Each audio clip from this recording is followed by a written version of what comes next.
সচিবালয়ের মতো একটি গুরুত্বপূর্ণ জায়গার খুব কাছাকাছি গিয়ে পুলিশি ব্যারিকেড ভাঙার চেষ্টা করে আন্দোলনকারীরা।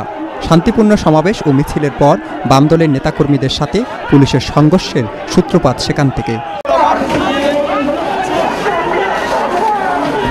তবে শুরুতে জলকামানের বেশি কিছু ব্যবহার করেনি পুলিশ, কিন্তু বিক্ষুব্ধ কর্মীরা অশান্ত হয়ে পুলিশের গাড়ি ভাঙচুর শুরু করলে 10 থেকে 15 মিনিট পর লাঠিচার্জ শুরু হয়।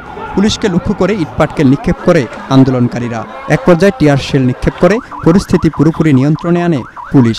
এ সময় কয়েকজনকে আটক করা হয়। গ্যাসের দাম বাড়ানোর প্রতিবাদে পূর্ব ঘোষিত কর্মসূচির অংশ হিসাবে সিপিবি বাসদসহ কয়েকটি বাম দল জ্বালানি মন্ত্রণালয় ঘেরাওয়ের এই কর্মসূচি দেয়। পুলিশ বলছে, শান্তিপূর্ণ সমাবেশ ও মিছিল সচিবালয়ের কাছে কাঁটাতারের ব্যারিকেডের সামনে এসে থামবে এমন ধারণা থেকে আগেভাগে বাধা দেওয়া হয়নি। সাধারণ পাবলিকের গাড়ির উপর হাত দিয়েছে, আমাদের এপিসি, আমাদের ওয়াটার ক্যানন এগুলো ভাঙচুর করার পরে সচিবালয়ের ভিতরে প্রবেশ করার চেষ্টা করেছে, তখন আমরা বাধা প্রদান করেছি। বাম দলের নেতাকর্মীরা পরে জাতীয় প্রেস ক্লাবের সামনে জড়ো হয়ে সমাবেশ থেকে পুলিশি হামলা নিন্দা জানান।